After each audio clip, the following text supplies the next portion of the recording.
Châu An Rương Khang Grau lui prapអំពីព្រឹត្តិការណ៍នៃរឿងកុមារណារិនរស់នៅតាមមាត់ទន្លេឪពុកណារិនបានបង្ហាត់ណារិនឲ្យចេះហែទឹកតាំងពីក្មេងណារិនព្យាយាមមកហាត់ហែទឹកយ៉ាងស្ទាត់ជំនាញថ្ងៃមួយមានក្មេងមួយក្រុមកំពុងហូរកញ្ជ្រៀវលេងទឹកទន្លេខាងក្រោយផ្ទះណារិនមួយសន្ទុះក្រោយមកស្រាប់តែឮសំឡេងក្មេងៗស្រែកជួយផងមានអ្នកលង់ទឹកហើយឮភ្លាមណារិនឆក់ក្រមាស្ទុះវឹងទៅមាត់ទន្លេឃើញក្មេងម្នាក់កំពុងលិចអណ្ដែតណារិនលោតចុះទៅក្នុងទឹកហែទៅជិតកុមារនោះរួចបោះក្រមាឲ្យតោងណារិនហែអូសរហូតដល់ច្រាំងទើបស្រង់អ្នកលង់ទឹកឡើងលើគោកអ្នកនៅទីនោះនាំគ្នាជួយសង្គ្រោះអ្នកលង់ទឹកផុតពីគ្រោះថ្នាក់អ្នកភូមិសរសើរណារិនគ្រប់គ្នាបន្ទាប់ពីយើងបានអានរឿងកុមារណារិនចប់តើបងប្អូនអាចប្រាប់បានទេថាតើព្រឹត្តិការណ៍នៃរឿងកុមារណារិននេះមានចំនួនប៉ុន្មានហើយអ្វីខ្លះចឹងយើងសង្កេតមើលនៅក្នុងរឿងព្រឹត្តិការណ៍នៃរឿងកុមារណារិនមាន3គឺទី1ណារិនព្យាយាមវឹកហាត់ហែទឹកយ៉ាងស្ទាត់ជំនាញហើយទី2ណារិនបានជួយសង្គ្រោះកុមារដែលលង់ទឹកនិងទី3អ្នកភូមិសរសើរណារិនគ្រប់គ្នារឿងយ៉ារីមើលថែប្អូនថ្ងៃមួយពេលម្ដាយឪពុកទៅធ្វើការបាត់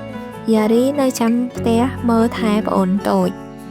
នាងនាំប្អូនលេងបត់ក្រដាសធ្វើជាផ្កានាងបានដាក់ក្រដាសកន្ត្រៃកាំបិតរាយប៉ាយជុំវិញខ្លួនប្អូននាងរីករាយណាស់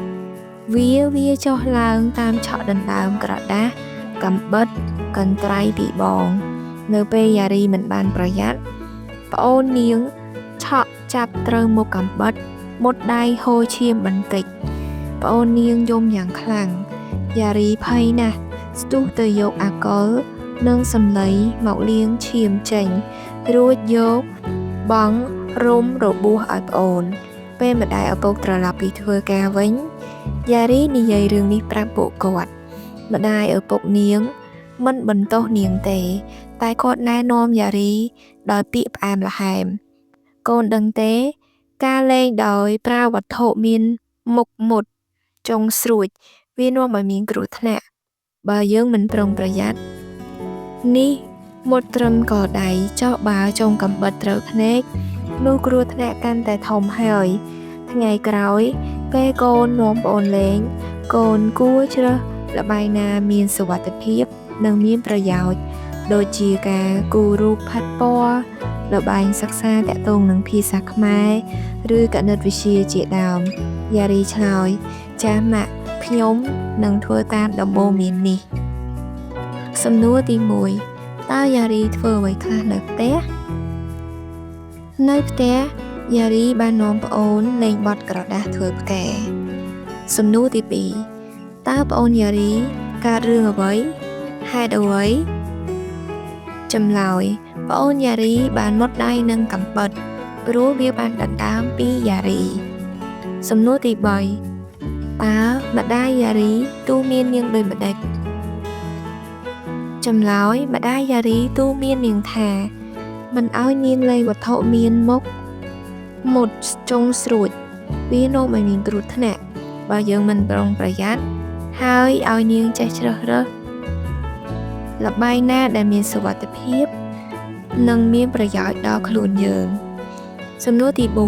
4ពេលអ្នកមើលថែប្អូនតើអ្នកត្រូវនាំប្អូនលេងអ្វីខ្លះទើបមានសុវត្ថិភាពចម្លើយបើខ្ញុំមើលថែប្អូន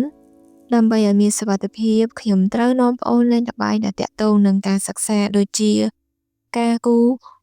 រូបភាពហាត់ពណ៌ឬមួយនាំវាអានអក្សរឬរឿងនិទានជាដើមលំហាត់ចូលជ្រើសរើសចម្លើយមួយណាដែលជាព្រឹត្តិការណ៍នៃរឿងទី1យ៉ារីនាំប្អូនលេងបត់ក្រដាសធ្វើផ្កាទី2ប្អូនយ៉ារីមុតដៃនឹងកាំបិតទី3យ៉ារីខឹងនឹងប្អូនយ៉ាងខ្លាំងទី